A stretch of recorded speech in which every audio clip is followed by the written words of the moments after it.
우리가요, 세상을 살아가는데 세상을 살아가면서 세상을 아는 것 같은데 세상을 몰라. 알아도 단편적으로 알아요. 여러분, 오늘의 세상은 여러분이 보실 때 어떤 세상 같습니까?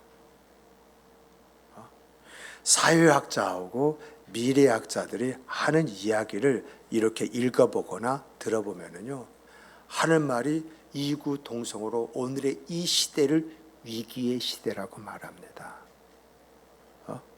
그래서 아니, 사회학자들은 뭘 보고 미래학자는 무엇을 생각하면서 오늘 시대를 이 위기의 시대라고 이렇게 이야기를 하느냐, 궁금해서요 한번 좀 찾아봤습니다. 그랬더니 사회학자하고 미래학자들이 말하는 위기가 크게 5가지더라고요. 그런데 이러한 것을 보고 느끼면서 이대로 계속되어지면 어떻게 되어질까라고 하는 의문 속에 두려움이 와요. 그렇다면 여러분과 제가 지금 보지 못하고 느끼지 못하는 가운데 세상은 지금 어떻게 돌아가고 있기에 사회학자와 미래학자는 이딴 이야기를 하고 있느냐라고 하는 것을 하나하나 좀 살펴보면요, 첫째는요, 지구온난화와 기후변화로 인한 자연재해의 증가를 꼽습니다. 여기서 이제 지구의 온난화나 기후의 변화라고 하는 것은요, 지금 지구의 표면이 그 기온이 상승을 하고 이에 따라서 기후의 패턴이요, 종잡을 수 없을 정도로 변화되고 있다는 것입니다. 이런 주범은 뭐냐라고 할 때 온실가스라고 이렇게 이야기하고 있죠. 이러한 일로 인해서 지금 우리 이제 삶 속에 일어나고 있는 일이 뭐냐라고 할 때, 여러분 정말 매년 여름마다 그리고 매년 겨울마다 느끼는 것이 뭡니까? 예전처럼 이렇게 더운 적이 있을까라고 하는 것 있잖아요. 그리고요, 정말 비가 한번 쏟아지면은요, 이제는 무섭게 쏟아집니다. 그런 반면에 비가 좀 와야 되는데 비 한 방울도 안 와가지고 논이 쩍쩍 벌어지거나 이제 농산물들이 아주 큰 피해를 입는 그런 일들이 일어납니다. 그런데 이것이 우리나라뿐만 아니라 여러분과 제가 이제 매스컴을 통해서 보고 듣지 않습니까?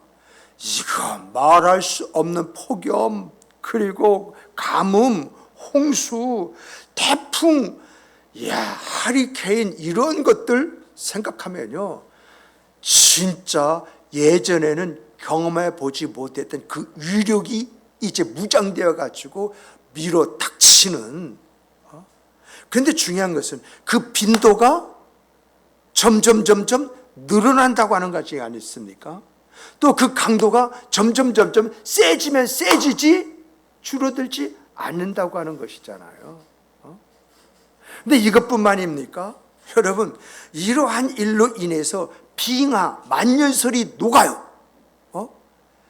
이런 것이 녹음으로 인해 가지고 산사태가 일어나 버리고요. 그리고 더 나가서 이제 해수면이 상승을 해 가지고 앞으로 없어질 이제 나라도 있다라고 하는 그런 말도 나오게 되어지고요. 그런데 이렇게 빙하와 만년설이 녹는데 문제는 수자원의 부족이 발생한다는 거예요. 정말 몇 년 전만 해도요, 이제 이러한 일들을 보지 못했는데 최근에 거쳐서 보게 되어지면, 여러분 정말 이러한 세계적인 자연재해가 얼마나 우리 주변에 밀어불어 닥치고 있습니까? 2023년도 올해만 해도요, 정말 미국, 유럽, 아시아의 전 세계 곳곳에서 기록적인 폭염, 홍수, 태풍, 가뭄, 이런 자연재해가 발생했다고 하는 거 우리 알고 있지 않습니까? 그로 인해서 수많은 인명 피해, 재산 피해, 이거 이제 일어났잖아요. 여러분, 이러한 것은 우리가 막을 수 있나요? 막을 수 있나요? 예? 여기에 대한 말들이 있죠. 화학연료 사용을 줄이고 재생에너지 사용을 확대하면 좀 될 수 있다. 에너지 효율을 높이고 에너지 절약을 하면 좀 가능하다. 산림을 보호하고 나무를 심어야 된다. 환경 보호와 기후 변화에 관심을 가지고 어떻게 하면 이 환경과 기후 보존을 위해서 노력하고 수고해야 할 것이냐, 이것을 찾으면 된다라고 이렇게 이야기합니다. 그런데 이러한 것들이 우리의 생각처럼 우리의 말처럼 쉬운 것입니까? 과연 이걸 막고 돌이키게 할 수 있겠습니까? 이것이 사회학자와 미래학자가 꼽은 첫 번째 이야기입니다. 두 번째는 감염병 대유행을 이야기하고 있는 것을 이제 보게 돼요. 정말 감염병이라고 하는 것은 이제는요, 한 지역을 넘어서 한 나라를 넘어서 전 세계로 확장되고 있지 않습니까? 정말 이러한 일은요, 역사 보면은 수차례 발견되었습니다만은 요즘처럼 이러한 것들이 얼마나 많이 발생합니까? 여러분, 메르스를 넘으니까 에볼라가 오고, 에볼라가 넘으니까 코로나가 나오지 않습니까? 앞으로는 어떤 것이 어떻게 일어날지 그걸 모릅니다만 한번 일어나면 걷잡을 수 없는 인명피해라고 하는 거, 이거 우리 쉽게 예측할 수 있는 것이 아니겠습니까? 정말 이런 유행병, 이제 감염병, 이런 그러한 이 특징은 뭐냐라고 할 때, 첫째 인명피해지 않습니까? 두 번째는 모두가 이런 일이 있으면 경제활동이 위축이 되어져요. 생산과 소비가 없어져 버려요. 막대한 피해가 개인을 비롯해서 각 국가에게 주어지고 나타나는 거 우리가 쉽게 예상할 수 있지 않습니까? 그럼 어떻게 해야 할 것인가라고 할 때 그 대안에 대해서 이렇게 보니까는요, 과연 이렇게 한다고 될까? 그 대안에 대해서 보니까는요, 이런 것을 막기 위해서 어떻게 해야 할 것이냐라고 할 때 감염병 감시 체제를 강화하고 감염병 예방과 그리고 신약 개발과 치료약을 개발을 하고, 그리고 감염에 대한 국민에 대한 인식을 이제 높여야 된다고 이렇게 이야기합니다. 중요한 것은요, 이렇게 한다고 해서 될까? 우리가 최근에 거쳐서 일어난 질병을 통해서 여러분 잘 알고 있지 않습니까? 정말 이 전염병을 우리가 감시 관리 잘하고 예방한다고 해서 이게 되어지는 문제냐라고 하는 것이 오늘 우리에게 의문이지 않습니까? 또 셋째를 보면은요, 뭘 꼽느냐? 전쟁과 분쟁의 확산을 꼽습니다. 이게 세 번째더라고요. 참 이것은 심각한 문제가 아닐 수가 없지요. 처음에 우리가 뭐냐면 러시아와 우크라이나 그 전쟁 이렇게 볼 때에 이게 그냥 러시아하고 단순하게 우크라이나, 그래서 우크라이나가 얼마 견디지 못하고 이제 러시아 합병되겠구나 이렇게 생각을 했는데, 이게 뭡니까? 서방 세계가 이제 우크라이나를 도움으로 인해서 금방 끝날 줄 알았던 전쟁이 어떻게 해요? 이게 언제 끝날지 모르는 그런 상황에 가지 않습니까? 그리고 더 나가서 뭐 이스라엘과 이제 팔레스타인 하마스의 어떤 이제 전쟁인 줄 알았는데 지금 중동이 다 일어나고, 그리고 미국이 또한 뒤에 배경이 되어가지고 이스라엘 돕고. 근데 중요한 것은 대한민국은 안전합니까? 미국이 우방이라고 해서 돕는다 할지라도 우크라이나에 이제 돕고, 여러분 이스라엘 돕고, 이런 가운데 한국의 전쟁이 일어난다고 한다면 미국이 한국을 얼마나 도울 수 있을 것 같습니까? 항공모함 이제 2개가 중동으로 갔습니다. 과연 우리나라의 항공모함을 파견한다고 한다면 얼마나 파견할 수 있을까요? 이러한 부분에 있어서 요 근래 신문에 나온 걸 보니까 핵자산, 미국의 핵자산 하나가 우리나라에 들어왔더라고요. 이게 전부답니다. 이렇게 전쟁이라는 것이 지금 걷잡을 수 없는 그런 상황 속에서 전 세계 불붙듯이 일어나고 있는 가운데 대한민국은 안전하다고 이렇게 보십니까? 그리고 분쟁이라고 하는 거 있지 않습니까?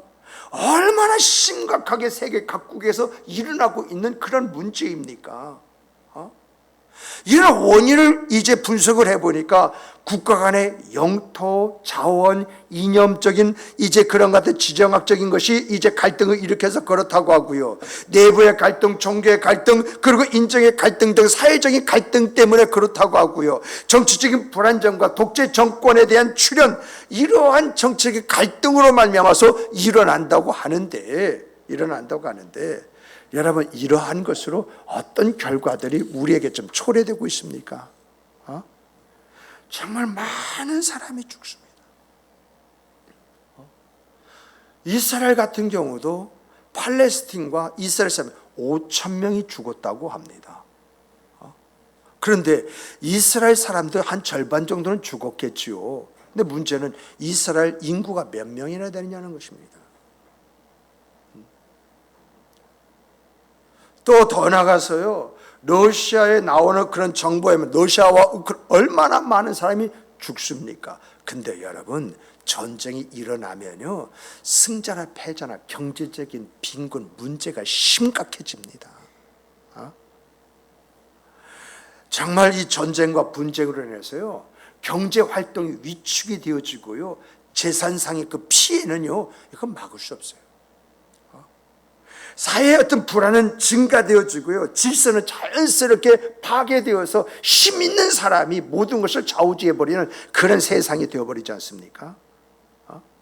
그래서 사람들은요, 이구동성 전쟁과 분쟁만 막아야 된다, 그래 우리가 산다 라고 이야기하는데, 여러분, 그렇게 말한다고 해서 또 그렇게 노력한다고 해서 이 전쟁과 분쟁 막을 수 있는 것입니까? 네 번째는요, 양극화와 불평등의 심화로 꼽더라고요. 그런데 정말 전 세계에 직면한 일들 중에서 전쟁과 분쟁보다 더 심각한 것이 있다고 한다면요, 저는 이 양극화와 이제 불평등 심화가 아닌가라고 이렇게 생각을 해요. 정말 이러한 것은요, 사회 그 자체를 분열시켜버려요. 갈등을 야기해버려요. 그러다 보니까 자연스럽게 사회 발전이 저해가 되어져요. 여러분, 양극화와 불평등 심화로 말미암아서 우리나라보다 앞서갔던 그런 나라들이요, 지금 어떻게 됩니까? 아주 심각한 상황 속에 빠지지 않습니까? 대표적인 케이스가 아르헨티나, 그리고 또 브라질, 이런 나라들이잖아요. 그런데 이렇게 왜 양극화와 불평등이 심하게 되어지느냐라고 할 때에 이제 학자들이 이야기 보니까 한 네 가지가 돼요. 그 첫 번째가 뭐냐? 경제 구조의 변화라고 하는 것입니다. 여러분, 옛날에 우리가 벌던 그 방법하고 지금 버는 방법이 달라요. 옛날에는 뼈 빠지게 수고하고 노력을 해야 돈을 만지고 그걸 먹고 살았는데, 지금 가만히 앉아서 이제 컴퓨터만 두드려도 먹고 사는 시대입니다. 앞으로 이제 없어질 그 직업, 지금까지는 화려이고 최고의 직업입니다만은 앞으로 없어질 직업 보게 되어지면 정말 앞으로 무엇을 해야만이 먹고 살 수 있구나, 돈을 벌 수 있구나, 이거 참 의문이지 않습니까? 오늘 여러분, 우리가요, 코로나 때 전부 다 위축될 때 이 코로나를 통해서 돈 번 사람들이 제법 있더라고요. 이렇게 이제 경제 그러한 이제 구조를 가지고 이것을 만들어가는 사람이 있지만은 옛 버전을 가지고 허우적대면서, 여러분, 꼭 이런 것입니다. 주판 있지 않습니까? 주판을 잘 놨을 때 주판으로 먹고 살아는 사람이 있었습니다만, 주판 이후에 컴퓨터가 나왔습니다. 계산기가 나왔습니다. 그래서 주판 튕기던 사람들 지금 어떻게 됐습니까? 지금은요, 전부 다 계산기 두드리고 컴퓨터 두드리는 그런 세상, 그런 사람들이 먹고 사는, 그런 사람이 돈 버는 그런 시대가 우리에게 왔지 않습니까? 이런 차이가 결국은 이제 양극화와 불평등의 문제를 가져온다라고 하는 그런 이야기거든요. 뭐 노동시장의 변화, 비정규직 있지 않습니까? 이 증가와 노동성 유연화로 인해 가지고 노동자 소득이 감소되어지는 이런 문제가 지금 사회적인 문제라고 그럽니다. 교육의 양극화, 정말 여러분 우리가요 이렇게 보면은 제가 15년 전, 16년, 17년 전 아니지 한 20년 됐습니다. 그때 쪽집게 과외가 새벽 2시에 한데 200만 원, 300만 원이었어요. 솔직하게 말하면요, 저도 그 시대에 내 아이를 키우는데 정말 돈 있으면 나도 새벽에라도 이런 쪽집게 이러한 과외 선생님 붙여서 공부시켜보고 싶고 그런 마음이 있더라고요. 근데 나는 그렇게 하고 싶어도 못해. 뭐가 없어서 돈이 없고 목사예요. 그러다 보니까 이런 쪽집게 과외하는 애들이요 서울대, 연고대 다 들어가는 거예요. 그런데 이렇게 보니까요 이런 게 있더라고요. 쪽집게 과외를 하면은요 진짜 아이들이 문제를 찝어서 풀어가는 능력이 탁월해요. 이러한 부분들이요 애들 안에 있어요.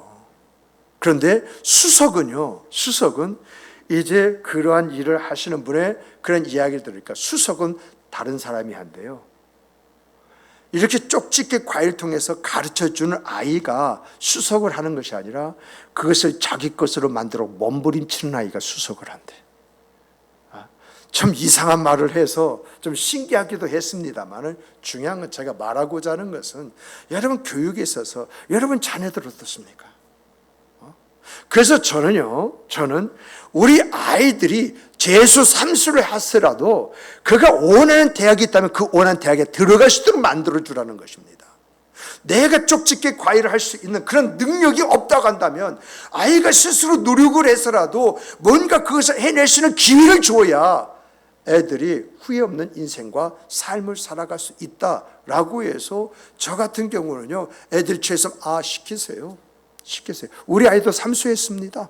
큰 놈도 삼수, 작은 놈도 삼수. 그런데 중요한 것은 자기들이 원하는 대학에 다 들어갔다는 것입니다. 그러므로 돈은 하나님께 맡기시고 그리고 재수시키세요. 이게 제 지론이에요. 이렇게 교육의 양극화들이 있다 보니까 자연스럽게 갈등이 일어나지 않습니까? 그리고 이제 네 번째는 뭐냐? 사회복지 제도의 미비. 어떤 사람은 혜택을 받고 어떤 사람은 혜택을 받지 못하는, 어떤 사람 알아가지고 없는 것도 자기 것을 만든 반면 어떤 사람 그 혜택의 대상자가 되는데 몰라서 못 받는 그러한 문제들이 우리 안에 있지 않습니까? 이러한 양극화와 사회적인 불평등의 어떤 그러한 심화가 이제 이 사회를 위기로 몰아가고 있다는 것입니다. 이러다가 어느 한 시대에 폭발해버리면 그때는 그걸 어떻게 감당할 것이냐라고 하는 그런 이야기가 있어요. 다섯 번째는 사회적 갈등과 혼란의 증가를 이야기하고 있죠. 사회 구성원들 간에 갈등과 불만이 폭발할 정도로 팽배해지는 이러한 시대. 그러다 보니까 자연스럽게요 사람이 이해를 안 해요. 공감이 없어요. 그리고 가짜 뉴스 이런 것을 가지고 사람을 막 선동시키고 일으켜 세워요. 오늘의 이 시대가 그런 시대가 아닙니까? 그래서 정말 이러한 문제로 인해서 사회 속에 갈등과 반목과 그리고 혼란이 주어진다는 것이죠. 이런 다섯 가지 문제가 인간의 힘으로는 해결할 수 없는 너무 복잡하고 어려운 문제이거든요. 그런데 사람들은 뭔가 이걸 극복하기 위해서 노력하면 된다고 이야기하는데 이러한 것이 노력한다고 해서 되는 것입니까? 몇몇 사람들이 이런 운동을 펼친다고 해서 이러한 것들이 줄어들거나 없어질 그런 성질의 것입니까? 여러분, 사람은 한번 맛보면은요, 그래서 뭔가 그것으로 자기 목적을 성취하면요, 그걸 더 크게 만들어버리는 이상한 것이 있어요. 성경도 보니까 죄의 성질을 보니까 아담과 하와가 선악과를 따먹었잖아요. 그런데 이 죄의 성질이 얼마나 커집니까? 그 아들 때에 가서는 가인이 아벨을 죽여버리는 그런 일들을 서슴지 않게 하지 않습니까? 그러다가 보니까 뭐예요? 가인의 후손들 하나님을 떠나버리잖아요. 완전히 하나님이 없는 그런 세상 속에서 바벨탑까지 세우는 거기까지 갔잖아요. 이러한 부분들이 이제 한번 그런 일이 일어나면 더 나빠지면 나빠지 좋아질 수는 없다라고 하는 것들을 성경에서 우리에게 가르쳐 주는 것이거든요. 그러다 보니까 여러분 신앙을 가진 학자들이 뭐라고 이야기하냐면 이 학자들 이런 우리의 위기, 이런 위기를 돌파하기 위해서는 어떻게 해야 되느냐? 하나님이 개입하게 하시는 수밖에 없다. 이렇게 이야기해요. 여기에 대해서 많은 그러한 반론이 있지요. 그러나 신앙을 가졌기에 이것을 바라보면서 인간의 힘과 능력으로 이걸 해결할 수가 없다라고 하는 판단 속에 이건 하나님이 하실 수밖에 없다. 하나님 바꿔주시지 않으면 이거는 있을 수 없는 그런 이야기다. 그 이야기거든요. 여러분 어떻게 생각하세요? 하나님이 개입하시면 여러분과 제가 기도하면 이런 문제가 회복이 되어지고 하나님의 그 안에서 역사하심으로 말미암아 치유와 회복이라는 것이 주어지고 나타날까요? 정말입니까? 여러분 기도에 대해서 성경은 이렇게 말합니다. 기도는 하나님과의 대화이다. 그런데 그 하나님 누구예요? 그 하나님이 누구냐고요? 그 하나님을 천지를 지으신 하나님이라고 하고 그리고 전지전능하신 하나님이라고 하고 역사하신 하나님이라고 이렇게 이야기합니다. 그러면 내가 그 하나님하고 교제하면서 하나님 하고 그 하나님 앞에 오늘의 이러한 사회적인 문제, 이런 위기의 문제를 내어놓고 기도한다고 한다면 하나님이 어떻게 하실까요? 성경은 이렇게 말합니다. 네가 기도하고 이제 너의 문제를 내온 하나님은 천지를 신 하나님이시다. 전지전능하신 하나님이시다. 역사하신 하나님이다. 그러므로 너의 기도를 응답될 것이다. 이거잖아요.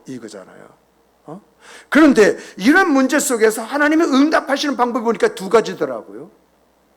이런 것들은 대체적으로 다 동일한 그런 부분을 가지고 있어요. 그 첫 번째로 보면은요, 여러분, 내가 이런 문제를 알고 내가 기도할 때 하나님이 나를 일깨워 주시고 나로 하여금 어떤 역할을 감당할 수 있도록 만드신 줄 믿으시기 바랍니다. 누굴 통해서요? 기도하는 사람을 통해서. 그래서 여러분과 제가 이제 지구 온난화와 그리고 기후 변화에 위해서 기도하게 되어지면요, 하나님은요 지구 온난화가 뭔지 기후 변화가 뭔지 이러한 것을 우리가 깊게 보고 그 위기를 인식하게 만들 뿐만 아니라 그렇다면 환경 보호를 위해서 내가 하신 일이 뭐냐, 이것을 일깨워 주셔요. 그래서 이런 것을 위해서 기도하는 사람은요, 여러분 집에서 설거지할 때 퐁퐁을 쓰더라도 옛날에 쿡 짜가지고 그냥 막 하고서는 물에다 씻었다면요 살짝 짜가지고 그리고 퐁퐁 대신에 다른 대체품 이런 것을 사용을 해요. 커피를 마시더라도요, 커피 마시고 남은 것을 말입니다, 그냥 하수구에 쏟아 쏟고 막 물 갖다 붓는 것이 아니라 내가 마셔버리고 내 안에서 소화시켜가지고 이제 소변으로 배출해버리는 그러니까 쉽게 말하면 적당하게 먹을 것을 이제 준비한다, 그런 이야기가 되죠. 또 더 나가서요, 지구 온난화와 기후 변화를 해결하기 위해서 어떻게 해야 할 것인가 라고 할 때 그런 운동에 힘을 실어주고 이 시대를 극복해가는 그런 사람이 되어진다는 거예요. 내가 뭘 위해서 기도할 때 지구 온난화와 이제 기후 변화를 위해서 내가 알고 기도할 때에 하나님이 기도하는 날 통해서 나라도 어떻게 해야 할 것인가 라고 하는 것을 일깨워 주시고 나로 하여금 그런 일들을 감당하게 하신다는 거예요. 중요한 건 내가 변화되어야지 다른 사람에게 변화되라고 이야기한다고 변화되어지는 것은 아니라는 이야기입니다. 기도하는 내가 기도했기 때문에 하나님이 일깨워 주시고 변화의 아름다움을 통해서 이런 사람이 하나 둘 셋 늘어나면서 자연스럽게 이제 이 환경의 문제를 해결할 수 있도록 만드신다는 거예요. 그리고 감염병이요. 여러분 걱정되죠. 그냥 이런 감염병을 걱정하면서 기도하게 되어지면요, 하나님이요 감염병에 대한 경각심을 높여주시고요, 어떻게 하면 그 감염병을 예방할 수 있는 그 길을요 찾게 만드시고요, 또한 거기에 좋은 약이 무엇인가 이것을 찾아내게 만드시는 것이거든요. 누가요? 기도하는 사람에게. 그리고요, 이 기도하는 사람이 어떤 역할을 하게 되냐, 감염병으로서 힘들고 어렵게 사는 사람들 있지 않습니까? 그런 사람들을 위로하는 사람이 되어지고요, 그리고 그들의 회복에 도움이 되어주는 역할을 한다는 거예요. 누가요? 기도하는 사람이.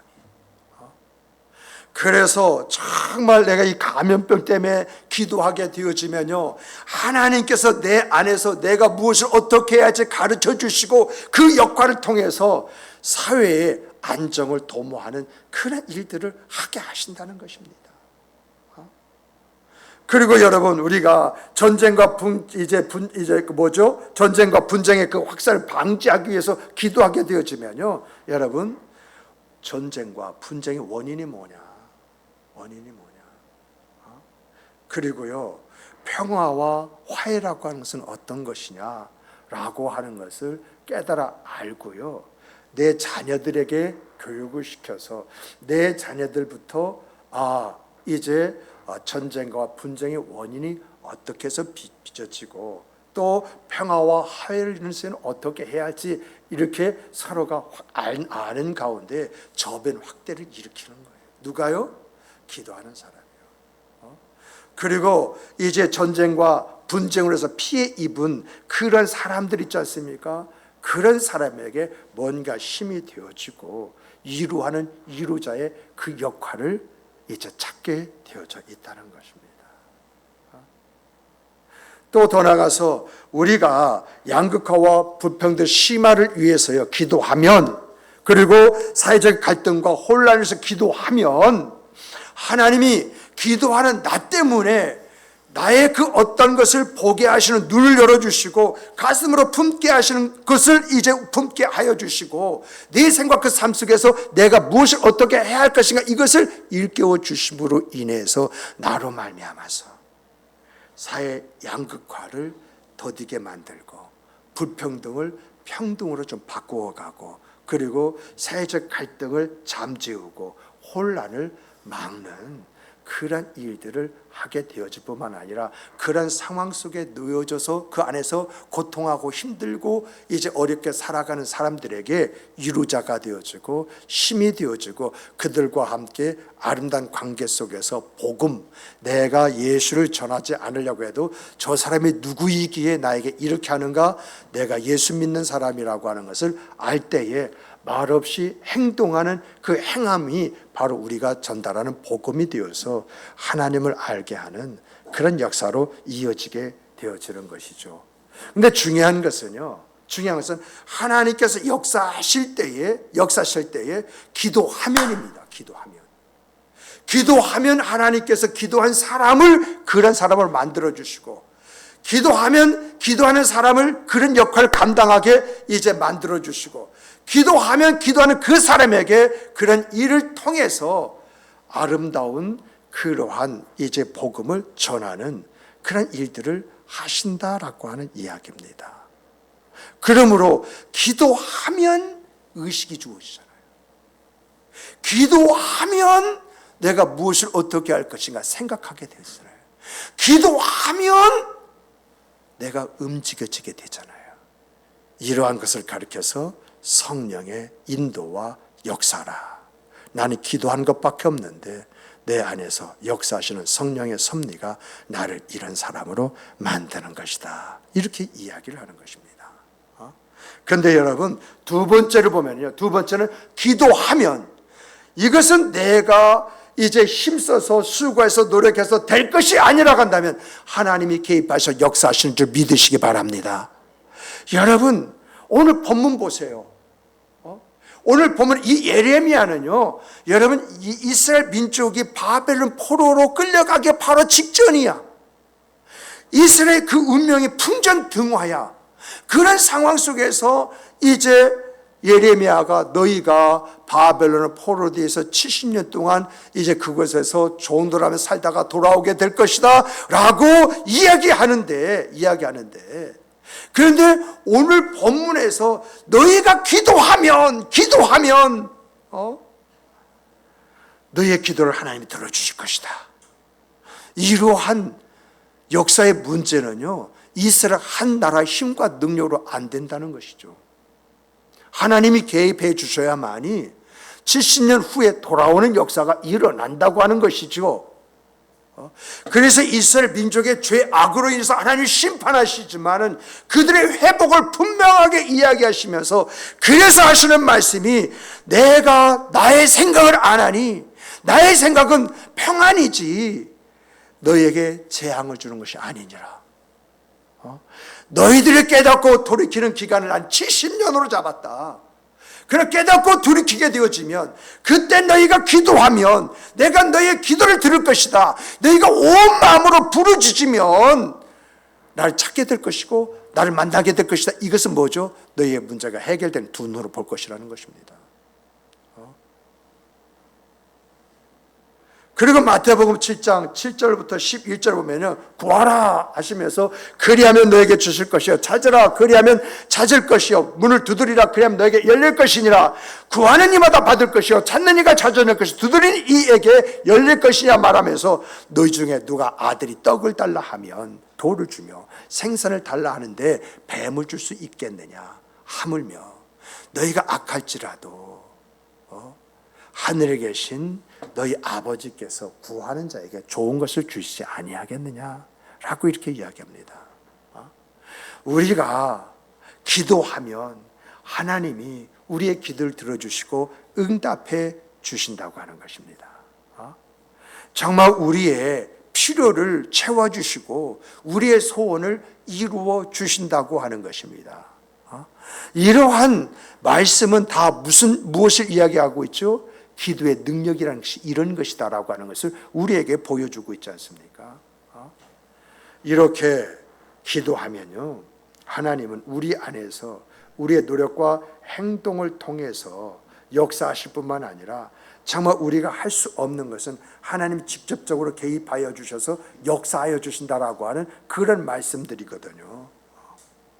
그러므로 여러분과 제가요, 왜 이러한 위기들 앞에서 이런 말을 들을 때 왜 기도해야 되느냐라고 할 때 하나님은 창조주이시자 이 세상을 주관하신 주권자이십니다. 그러므로 세상의 문제를 해결할 수 있는 유일하신 분은 하나님밖에 없습니다. 그래서 하나님 앞에 우리가 기도해야 되는 것입니다. 또 하나님은요, 사랑과 정의의 하나님이라고 이렇게 이야기했습니다. 그러므로 하나님은 세상에 이제 불의와 억압을 용납하지 않는 하나님이십니다. 그럼 이 하나님 앞에 우리의 그 사회적인 문제를 내어놓고 기도할 때 하나님이 어떻게 역사하시겠습니까? 또 하나님은 우리의 마음뿐만 아니라 영혼을 변화시킬 수 있는 능력을 가진 하나님이라고 이렇게 이야기합니다.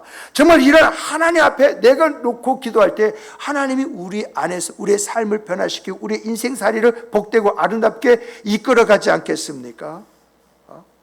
그러므로 우리가 어떤 하나님의 개입을 바라는 것은요, 단순한 기적을 바라는 것이 아닙니다. 하나님의 개입이요, 우리의 노력과 헌신을 통해서 이루어질 때에 하나님을 경험할 수 있는 것이고요, 그리고 하나님의 존재를 알게 되어지는 것입니다. 그러므로 사랑하는 성도 여러분, 우리가 기도의 폭을 좀 더 넓히십시다. 나를 위해서만 기도하지 말고, 교회를 위해서만 기도하지 말고 정말 이 사회가 가지는 문제를 가지고 기도하십시다. 기도의 폭을 좀 넓히십시다. 이러한 이제 위기의 그 문제가 다 내 인생과 연결되어 있고 내 삶과 연결되어져 있는 그런 내용들이지 않습니까? 그러므로 여러분, 정말 이번 주 한 주간 동안 우리가 기도할 때 월요일 날은 환경보호와 이제 기후변화를 위해서 기도하십시다. 화요일 날은요, 감염병 예방과 확산 방지를 위해서 좀 기도하십시다. 그리고 수요일은 전쟁과 분쟁의 확산을 위해서 이제 기도하십시다. 목요일 날은요, 양극화와 불평등 해소를 위해서 좀 기도하십시다. 금요일 날은요, 사회적 갈등과 혼란을 위해서 좀 기도하십시다. 그리고 난 다음에 토요일 날은 여러분의 생각과 그 삶에 있는 그 문제를 가지고 하나님 앞에 기도하는 그러한 기도의 시간이 이번 주 한 주간 동안 우리의 삶이 되었으면 참 좋겠습니다. 정말 하나님 안에서 내가 기도할 때 무엇을 위해서 어떻게 기도해야 할 것인가, 그 기도가 있을 때 하나님이 날 사용하시든지 말든지 하실 거 아니겠습니까? 하나님이 나의 어떤 그 기도를 들으시고 역사하시든지 말든지 결정하실 것이 아니겠습니까? 하나님은 기도를 들어 응답하시는 하나님이라고, 우리 주님은 기도 외에 이런 이유가 일어날 수 없다고 이렇게까지 말씀하시고 내 믿음대로 될지어다고 이렇게 이야기하셨다면 우리가 그것을 체험하는 그런 생과 삶을 살아가는 성도가 되어야 되지 않겠습니까? 그래서 저도 한 주간 동안 이제 이것을 위해서 기도하려고 합니다. 함께 여러분 기도하시면서 정말 하나님께서 나의 기도를 들어 어떻게 이제 사용하여 주시는가, 이 체험 속에서 하나님의 살아계심과 일하심과 역사하심을 찬송하는 그 인생과 그 삶을 살아가는 여러분과 제가 되기를 주님의 이름으로 축복합니다. 축복합니다. 우리 함께 기도하시겠습니다. 기도하실 때 하나